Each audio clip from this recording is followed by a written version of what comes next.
Assalamualaikum warahmatullahi wabarakatuh. Halo semuanya. Kami dari kelompok 7 akan menjelaskan mengenai media pengembangan kurikulum. Nah, sebelumnya ada peribahasa tak kenal maka tak sayang.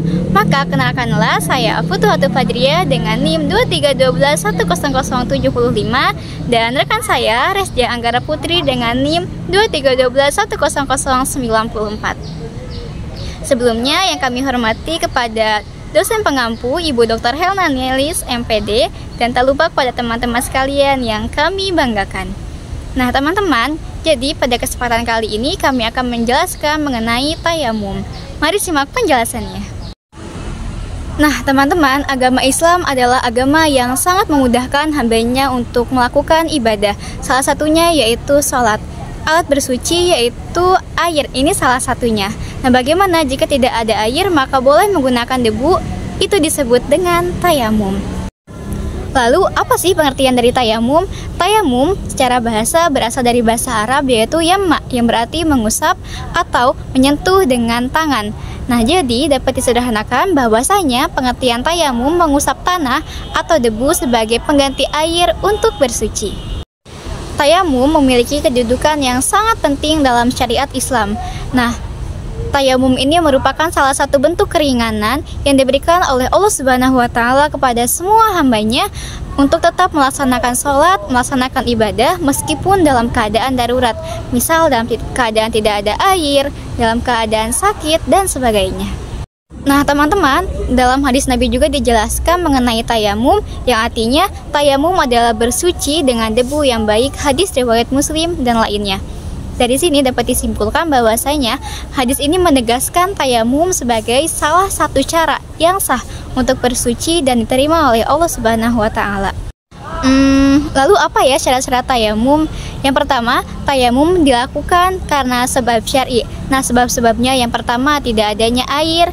Lalu yang kedua, seseorang tidak menemukan air untuk berwudu ataupun mandi. Yang ketiga, air yang tidak cukup untuk wudu ataupun mandi. Misalnya, air yang ada hanya cukup untuk minum, maka diutamakan untuk minum dan untuk bersucinya menggunakan debu. Lalu yang terakhir, air dapat membahayakan kesehatan. Misalnya seseorang yang sakit parah dan apabila menggunakan air itu dapat memperparah penyakitnya, maka debu adalah salah satu caranya untuk bersuci.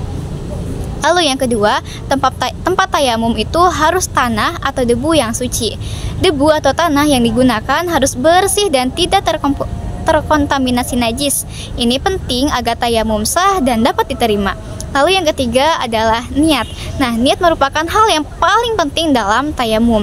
Niat adalah bagian penting dari setiap ibadah termasuk tayamum. Teman-teman harus tahu kesalahan-kesalahan umum dalam tayamum. Yang pertama, tidak berniat tayamum dengan benar. Niat adalah bagian penting dari ibadah, dan jika tidak niat maka tayamumnya tentu tidak sah dong.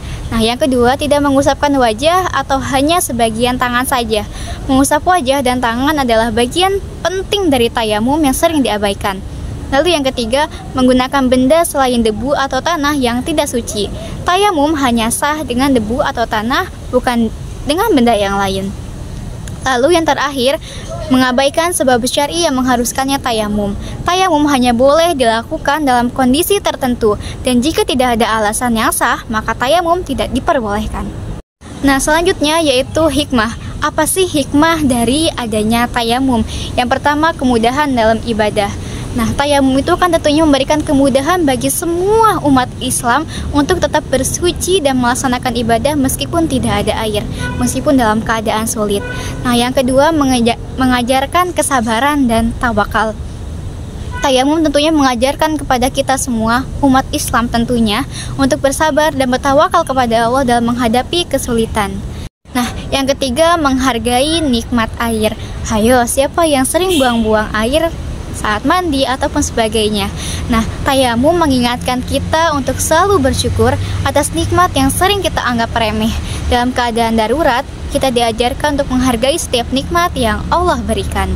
Lalu, bagaimana ya langkah-langkah untuk tayamum? Yang pertama yaitu niat. Niat dilakukannya di dalam hati. Nah, niatnya berbunyi nawaitu tayammuma lillahi ta'ala tahuran lisholah, yang artinya Saya niat tayamum karena Allah Subhanahu wa Ta'ala sebagai penyucian untuk sholat. Lalu, yang kedua, mengusap kedua telapak tangan dengan debu atau tanah yang suci. Usapkan kedua telapak tangan ke tanah atau debu yang bersih. Lalu yang ketiga, mengusapkan tangan yang telah diberi debu ke wajah. Usapkan tangan yang telah terkena debu ke seluruh wajah. Ini adalah langkah yang paling penting dalam tayamum. Lalu yang keempat, mengusapkan tangan yang telah terkena debu ke lengan hingga siku. Nah, usapkan tangan yang telah terkena debu ke lengan hingga siku dimulai dari tangan kanan, kemudian ke tangan kiri. Ini mengikuti tata cara yang diajarkan oleh Nabi Muhammad SAW.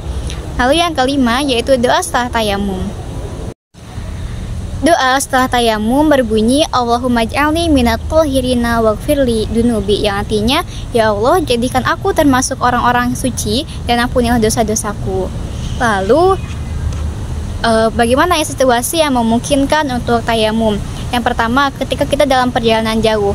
Nah, ketika seseorang dalam perjalanan jauh dan tidak menemukan air untuk berwudu, maka kita diperbolehkan untuk tayamum. Situasi yang kedua, saat seseorang yang sakit. Nah, ketika seseorang yang sakit parah dan apabila terkena air itu malah memperparah penyakitnya, maka dibolehkan untuk tayamum.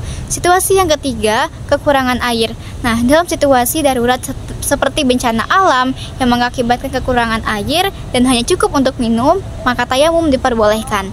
Lalu yang keempat, ketika air digunakan untuk keperluan lain yang lebih penting. Misalnya, air digunakan untuk memberi minum pada hewan untuk keperluan mendesak lainnya, maka diperbolehkan untuk tayamum. Lalu bagaimana ya praktek tayamum? Mari kita simak penjelasannya. Ayo perhatikan ya. Nah, pertama, letakkan kedua telapak tangan di dinding yang berdebu, lalu ditepukan ya. Setelah itu, diusapkan kedua telapak tangan ke seluruh wajah sambil mengucapkan niat ya. Selanjutnya, tempelkan tangan ke dinding, tapi jangan dinding yang sama ya. Lalu, ditepukan ringan lagi dan diusapkan ke tangan kanan sampai siku. Harus merata ya. Lalu, tangan kiri juga sampai ke siku. Nah, dengan ini tayamum telah selesai dan sah untuk digunakan sholat. Nah, cukup sekian dari kami penjelaskan mengenai tayamum. Semoga mudah dipahami dan dapat diterapkan dalam kehidupan. Cukup sekian dari kami, kurang dan lebihnya mohon maaf. Apabila ada jarum yang patah, jangan disimpan di dalam peti. Apabila ada kata-kata yang salah, jangan dilaporkan ke polisi. Wassalamualaikum warahmatullahi wabarakatuh.